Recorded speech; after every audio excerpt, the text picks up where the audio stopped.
The turtle, coward, and Abhimanyu were all left completely shocked. Their eyes were wide open in disbelief. They still could not believe what they were seeing. At the threshold of the door, Yug was lying unconscious. The buttons of his shirt were open, which made his chest clearly visible. On his chest were scratch marks, and looking at them, it seemed as if some girl had scratched him with her nails. Yug's whole body was drenched in the rainwater. Outside, the rain had become heavier, and the thunder of clouds was so fierce that it could shake anyone's heart. Stammering, Abhimanyu said, "What has happened to Yug? How did he become unconscious?" The coward and the turtle were so shocked seeing Yug in that condition that they could not utter a word. Their voices seemed stuck in their throats. Abhimanyu bent down, shook Yug, and said, "Yug, oh Yug, wake up, my friend. What has happened to you?" The turtle, trembling with fear, said, "My friend, has Yug already left this world?" The coward scolded the turtle angrily. "At least think positive sometimes. You always say such ominous things." Abhimanyu held Yug's hand and began checking his pulse. The coward placed his hand on Abhimanyu's shoulder and asked, "What happened? Is the pulse running?" Abhimanyu sighed in relief and said, "Yes, it's running, thank God. Come on, let's lift him quickly and take him inside." Abhimanyu grabbed Yug's legs while the turtle and the coward held his hands, and together they started lifting him. But after taking only a few steps, the turtle suddenly stopped. The coward snapped at him. "Why did you stop? Come inside." The turtle, frightened, gestured with his eyes and said, "Look there, in front." When Abhimanyu and the coward turned their eyes forward, they saw a large group of fireflies glowing brightly. Their light was so unusual that it didn't feel like nighttime anymore. The yellowish glow had lit up the entire area around the graveyard mansion. Wiping his mouth nervously, the coward said, "From where did so many fireflies suddenly come?" The turtle stared at them in amazement and said, "I don't know, my friend, and that too in the rain. I've never seen so many fireflies in my life." Annoyed, Abhimanyu scolded both of them. "What kind of friends are you? Yug is lying unconscious here, and you both are busy admiring fireflies."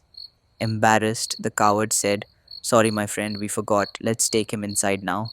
So, together, they carried Yug into the mansion and laid him on the sofa.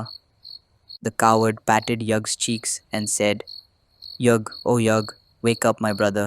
Turtle, bring some water."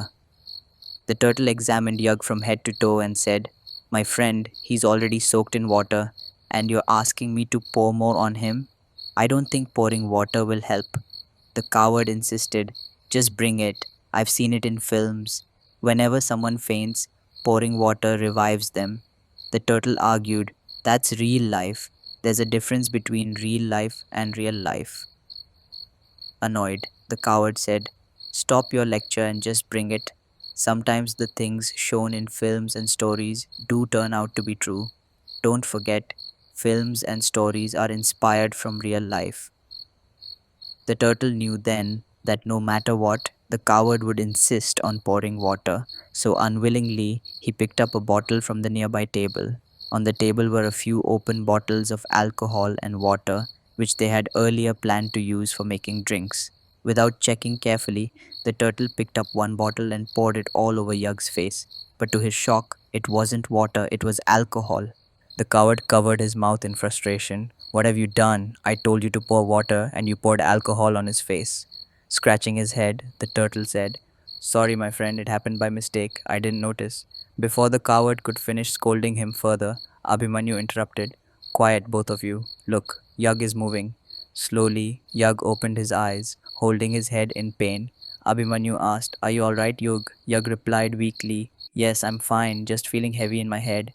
Before anyone else could ask further, the coward immediately questioned him. "Tell me, Yug, did you faint after knocking on the door or before that?" Yug was about to answer when the turtle interrupted. "What kind of silly question is that? Obviously, after knocking on the door, no ghost would knock and then run away. Right, Yug? Tell us, you fainted after knocking, didn't you? Forget that, just tell us how you fainted." Yug pressed his forehead, murmuring, I I fainted because that girl." Abhimanyu widened his eyes. "Which girl are you talking about, Yug?" "The one who helped me cross the river," Yug whispered. "That girl with the lotus flower." "The lotus flower." The coward scratched his head, confused. "Girl was fine. But now, where did this lotus flower come from? A rose would have made sense because roses are given to girls, but a lotus? He asked curiously. Which girl are you talking about, Yug? Yug said faintly. At the banks of Ronkagut, there was a girl. Before he could finish, the smell of alcohol struck his nose. He sniffed his clothes and realized it was coming from him. Yug made no reaction. Abhimanyu then asked, But Yug, why did you come here so late at night? Why did you need to cross the river? Didn't you see the weather? Yug sighed. Nothing, my friend. It's the same old story. In childhood, my father used to fight with my elder uncle and now with me. He spoiled my mood, so I came here. Abhimanyu looked puzzled. Spoiled your mood? But how and over what? Holding his head, Yug said, My friend, I don't feel like answering anything right now. My head hurts too much. I'll tell you everything tomorrow morning. For now, let me rest. After Yug left for his room, the turtle said, Now that Yug has also gone to his room to sleep, shall we start our program? The coward picked up a bottle and said, Yes, let's start. Anyway, one bottle has already been poured on Yug's face. Very soon, several pegs were made, and the three of them, Coward, Abhimanyu, and the turtle, drank them all. Within a short time, the coward and the turtle were heavily drunk, while Abhimanyu drank within limits because he knew he had an important task to do that night alone. When both coward and turtle passed out on the floor, Abhimanyu finally got the chance he was waiting for. Quietly, he stood up and took out an infrared thermometer from his pocket. This device, similar to a mobile phone, could detect changes in temperature, showing whether the source of variation was inside, outside, or in another direction. It is believed that in places where unseen forces exist, the temperature often fluctuates abnormally. Based on this, Abhimanyu wanted to confirm if the Yakshini was still inside the graveyard mansion. He turned on the infrared thermometer, a red indicator light blinked, and the display showed the temperature 44 degrees. Abhimanyu was shocked. How can this be? It's raining outside. The weather should be cold. How can the temperature be so high? Something is definitely wrong. He decided to check outside. As he walked towards the door, sweat trickled down his forehead. Even in the rain cooled atmosphere, he was sweating heavily. Opening the door, he pointed the device outside. The display showed 28 degrees. Wiping his sweat, Abhimanyu muttered, How can there be such a big difference between inside and outside temperatures? This means the Yakshini hasn't left. She is still here, inside this mansion. There is definitely some invisible force present here. Quickly shutting the door, he began scanning with the thermometer, moving it left and right. As he took his first step forward, he noticed the temperature dropped to 43 degrees. With every step he took deeper into the mansion, the temperature kept falling. The arrow on the display pointed upwards, meaning the unseen force was above.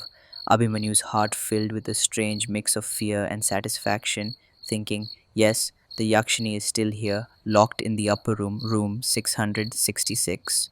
Climbing the stairs, he noticed the temperature had dropped drastically to 13 degrees.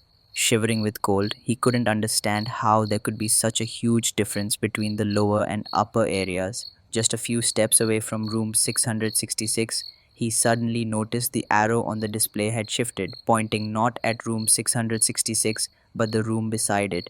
Stunned, Abhimanyu whispered, How is this possible? The arrow is pointing to the next room, but the Yakshini is supposed to be trapped in room 666. Without thinking further, he pushed open the door of the adjoining room. The door creaked slowly as it swung open,